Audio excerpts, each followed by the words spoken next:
Big breaking news, বাংলায় শুরু হতে চলেছে ইউসিসি বিল। তো আগামী সোমবার বিধানসভায় কিন্তু এই যে ইউসিসি বিল সেটা কিন্তু পেশ হতে চলেছে। এই ইউসিসি বিল কি, এখানে কি কি বলা হয়েছে, এই যে ইউসিসি বিলের মধ্যে কি কি অন্তর্ভুক্ত রয়েছে, ইউসিসির ফলে কাদের সুবিধা কাদের অসুবিধা হচ্ছে, বহু বিবাহ থেকে শুরু করে লিভিং সম্পর্ক, আরও যে অন্যান্য উত্তরাধিকারী সম্পর্ক, মনে করুন যা রয়েছে সম্পত্তি ভাগাভাগি নিয়ে সমস্ত কিছু কিন্তু এই যে ইউসিসি বিল এখানে কিন্তু রয়েছে। এবং এখানে শুধুমাত্র এগুলো নয়, বহু বিবাহেরও কিন্তু রয়েছে। তো আমরা আজকে ডিটেলসে দেখব যে এই যে ইউসিসি বিল রয়েছে, এই ইউসিসি বিল আসলে কি, এখানে কি কি বলা হয়েছে, বাংলায় আসতে চলেছে এই অভিন্ন সবার জন্য একই রকম আইন, এটাতে কি কি বলা হয়েছে, এবং পশ্চিমবঙ্গে যখন এই সোমবার থেকে বিধানসভায় এটা পেশ করা হবে কতদিনের মধ্যে কি হবে, বা এই যে আইন সেটা কিন্তু কোথায় আপাতত চলছে, এবং এর ফলে কি সুবিধা কি অসুবিধা হবে, কাদের ক্ষেত্রে কি প্রবলেম ক্রিয়েট হতে চলেছে, সমস্ত কিছুই কিন্তু আজকে আমরা এই ভিডিওর মাধ্যমে দেখে নেব। তো অবশ্যই ইউসিসি বিলের এ টু জেড জানতে ভিডিওটা প্রথম থেকে শেষ পর্যন্ত দেখবেন। তো চলুন বেশি দেরি না করে ভিডিওটা শুরু করা যাক। শুরু করার প্রথমেই আমি আপনাদের বলতে চাইবো, যারা ফেসবুক থেকে ভিডিওটা দেখছেন তারা অবশ্যই পেজটাকে ফলো করে নেবেন, আর যারা ইউটিউব থেকে দেখছেন তারা কিন্তু অবশ্যই চ্যানেলটাকে সাবস্ক্রাইব করে পাশের বেল আইকনটাকে এনেবল করে নেবেন। কি বলছে বাংলায় আসতে চলেছে অভিন্ন দেওয়ানি বিধি, সোমবারই বিধানসভায় পেশ হতে চলেছে ইউসিসি বিল। পশ্চিমবঙ্গে অভিন্ন দেওয়ানি বিধি অর্থাৎ ইউসিসি চালু করার উদ্দেশ্যে রাজ্যে বিধানসভার বিশেষ অধিবেশনে ডাকা হয়েছে এবং সেখানে এই বিল পেশ করার প্রস্তুতি চলছে।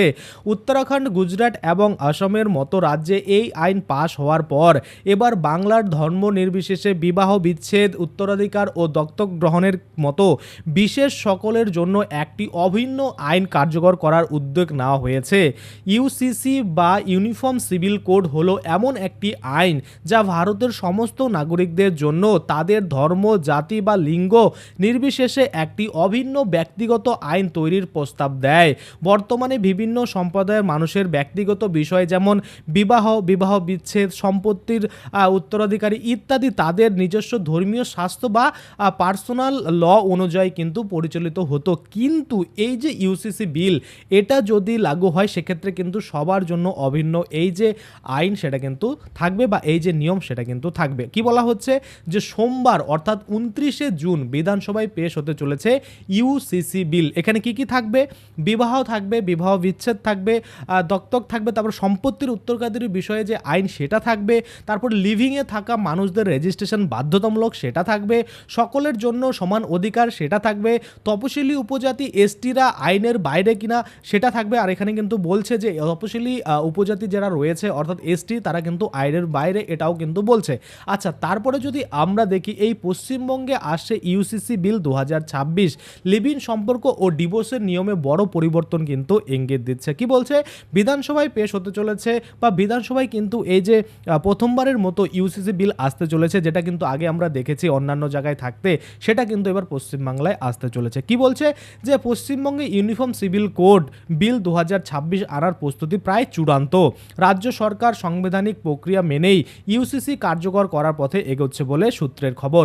মুখ্যমন্ত্রী শুভেন্দু অধিকারী জানিয়েছে, রাজ্য সরকারের সামাজিক ন্যায়, লিঙ্গ এবং সমতা ও নাগরিক অধিকার নিশ্চিত করতেই এই পদক্ষেপ কিন্তু নেওয়া হয়েছে। কি কি পরিবর্তন আসতে পারে এই ইউসিসির ফলে? দেখুন, লিভ ইন সম্পর্কের নিবন্ধন বাধ্যতামূলক, যারা লিভিং সম্পর্কে থাকেন তাদের কিন্তু নিবন্ধন করতেই হবে, বা তাদের কিন্তু নিবন্ধন বাধ্যতামূলক করা হয়েছে।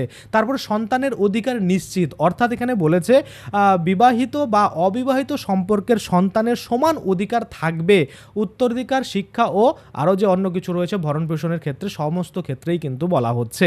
আচ্ছা, তারপরে বহু বিবাহ নিষিদ্ধ, এখানে কিন্তু পরিষ্কার করে বলছে যে বহু বিবাহ যেটা রয়েছে সেটা কিন্তু নিষিদ্ধ রয়েছে। তারপরে প্রতারণা বা জোরপূর্বক সম্পর্কে কড়া শাস্তি, অর্থাৎ যেটা মনে করুন যে মিথ্যে আশ্বাস দিয়ে আপনার সাথে সম্পর্ক করে নেওয়া, তারপরে মনে করুন নানা রকমের প্রবলেম দেখিয়ে সেখান থেকে কেটে যাওয়া, এই যে মনে করুন প্রতারণা বা জোরপূর্বক সম্পর্কে থাকা তাদের জন্য কিন্তু কড়া শাস্তি রয়েছে এই ইউসিসি আইনে।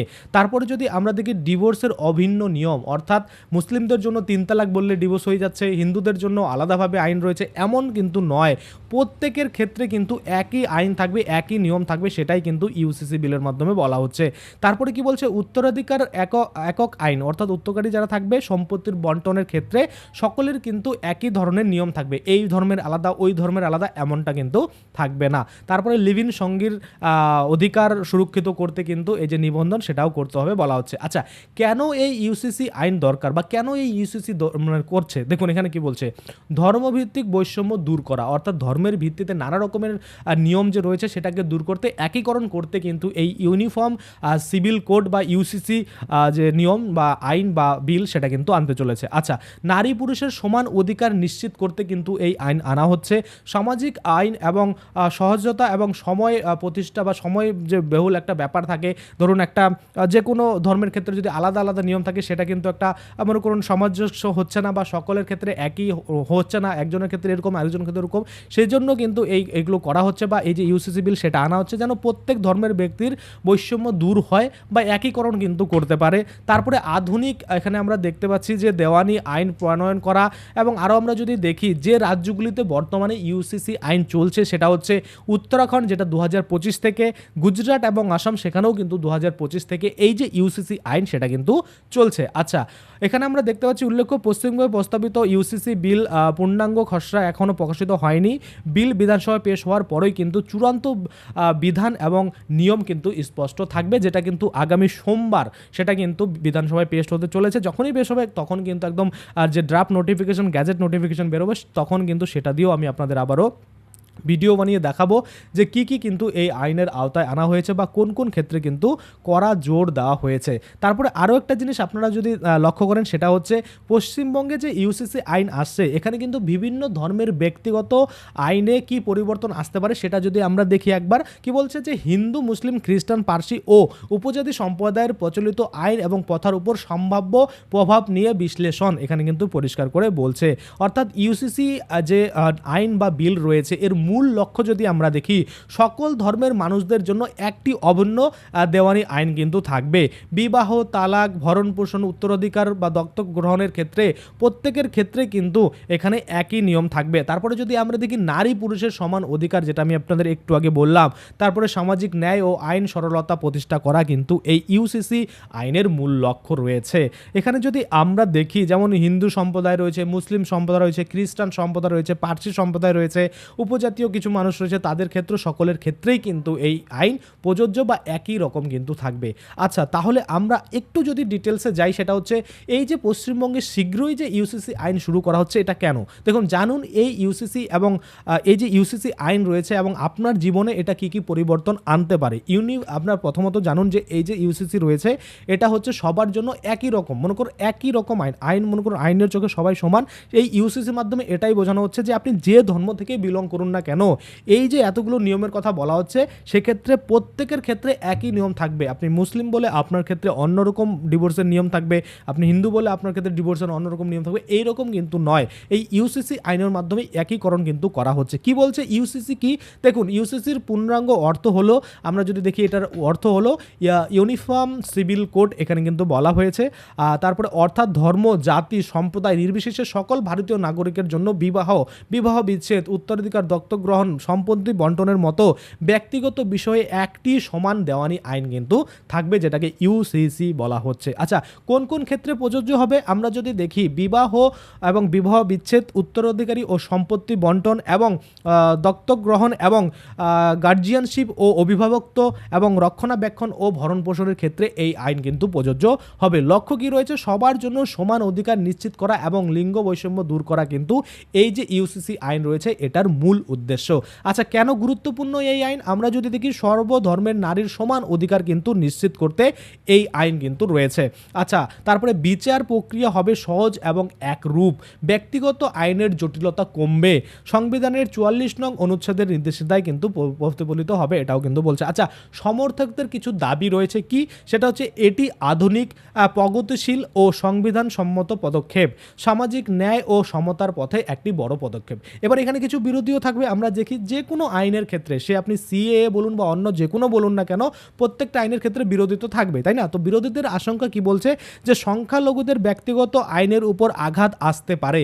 অবশ্যই আসবে, কেননা আপনারা দেখছেন যে এই আইন কিন্তু কোনো ধর্ম নিরপেক্ষে কিন্তু করা হচ্ছে, কোনো ধর্মকে দেখে কিন্তু করা হচ্ছে না, যেটা সরাসরি প্রত্যেক মানুষের ক্ষেত্রে, মানে কোনো ইন্ডিয়ানের ক্ষেত্রে যেটা প্রযোজ্য, সেটা প্রত্যেক ধর্ম যেটা থাকবে ইন্ডিয়ানে প্রত্যেকের কিন্তু একই প্রযোজ্য, সেটাই কিন্তু বলা হচ্ছে। আচ্ছা, সংস্কৃতি ও ধর্মীয় স্বাধীনতা হুমকির মুখে পড়তে পারে। অবশ্যই পড়বে, কেননা আপনি যদি ভারতে থাকেন তাহলে ভারতের যে আইন সেটা আপনাকে মানতে হবে, আপনি যে ধর্ম থেকে বিলং করেন না কেন, তাই না?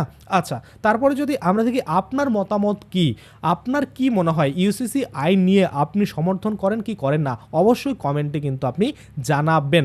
আর এই ইউসিসি আইন যখনই গ্যাজেট নোটিফিকেশনে বেরোয় তখন কিন্তু আরও ডিটেলস আমি আপনাদের দেখাবো কোন ক্ষেত্রে কি কিন্তু বলা হয়েছে। অবশ্যই আপনার মূল্যবান বক্তব্য কিন্তু কমেন্টে অবশ্যই জানিয়ে যাবেন। তো আজকের জন্য ভিডিওটা এখানেই শেষ করছি, ধন্যবাদ।